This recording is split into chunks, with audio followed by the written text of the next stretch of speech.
আবল তাবল কথাবার্তা বলতে থাকে। আবার আপনার কাছে চিঠিও দিচ্ছে দেখলাম, আর খোলা খোলা চিঠি আর কি।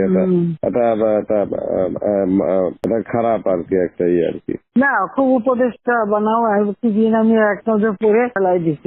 আমার উপদেশটা লাগবে না, এই দেশটা আমার বাপের, আমার বাপ স্বাধীন করে দিয়ে গেছে, আমি জানি এই দেশ আমি চিনি।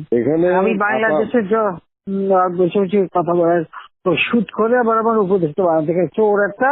ও বলছে গ্রামীণ ফোনে সব ইনকাম গ্রামীণ ব্যাংকে যাবে, যে টাকা গ্রামীণ ব্যাংক গরিব মানুষের সাহায্য করবে। আর এই কথা করে আমার কাছে ওই গ্রামীণ ফোনের ব্যবসা দিয়ে ইউজ একটা টাকা পর্যন্ত গ্রামীণ ব্যাংকে দেয় নাই। আমি 400 কোটি টাকা গ্রামীণ ব্যাংকে দিচ্ছি, 400 কোটি টাকা। ওটা তার অন্যান্য প্রতিষ্ঠানে লাগাচ্ছি আর কি। না, তখন গ্রামীণ ব্যাংক ফাইলে বক্সে ঢুকাই দিই। গ্রামীণ ব্যাংক তখন ওই শেষ হয়ে চলে যাচ্ছিল, ওর বদলতে গ্রামীণ ব্যাংক মাঠে বসে গেছিল। ও তো সব ব্যাংকের সব টাকা তো লুচি খেয়ে গেছে। তখন আমি প্রথমে 100 কোটি, তারপর 200 কোটি, তারপর আবার 100 কোটি, এটা 98 সালে দিচ্ছি, চালু রাখছি। তখন এই গ্রামীণ ফোনের ব্যবসা ছিল, এই ব্যবসাটার থেকে যে লাভটা হবে সেই টাকাটা চলে যাবে গ্রামীণ ব্যাংকে, রেগুলার গ্রামীণ ব্যাংকে একটা সোশ্যাল ইনকাম থাকবে। এই বলে ব্যবসা নিয়ে তখন যখন ব্যবসা নেই, তোমার বলে রাখি যদি কোনদিন প্রশ্ন ওঠে বলতে পারবা, 51% মালিক হলো বাংলাদেশ আর 49% হলো নরওয়ে কোম্পানি। আর এখন যে দেখো সব সে ব্যবসা নরওয়ে কোম্পানির কাছে, তার নিজের কাছে বোধহয় 10% বা 15% মতন হয়তো থাকতে পারে, সমস্ত সে বেঁচে খেয়েছে।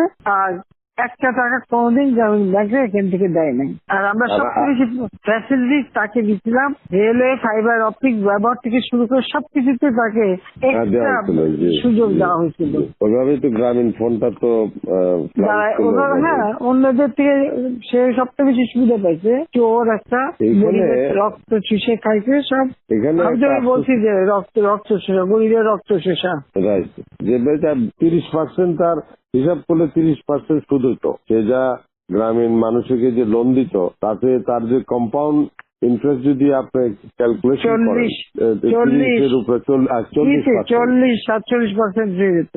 দেখে এমন হয়, তাহলে আর লোকের আর কি থাকবে, ও তো গরিব আরো বেশি করে হয়ে যাবে। তোমরা তো ইতিহাস জানো না, হিলারি ক্লিন্টনে নিয়ে গেছিল যশোরে, তার হাত দিয়ে গ্রামীণ ব্যাংকে ঋণ দেওয়ালো। এরপর সেই লোকগুলি সাধারণ গরিব লোক, হরিজন গ্রুপ, তারা ওই এলাকায় আর থাকতেই পারে নাই, কারণ ওই ইন্টারেস্ট দিতে দিতে দিতে তারা ফকির হয়ে নিজের যে বাড়িঘর ভিটা মাটি তাও কেড়ে নিয়ে গেছে। তারপরে তারা ওই এলাকা থেকে হারাই গেছে। দেন আমি খুঁজছি, একজনের পাশে খাগড়াছড়ি, সেখানে যে এসে কাজ করে খায়, আর একজন বোধহয় নীলফামারী নদী আসবে কোথায়, যে এরা ওই পরিবার সদস্য ওই এলাকা থেকেই হারাই গেছে।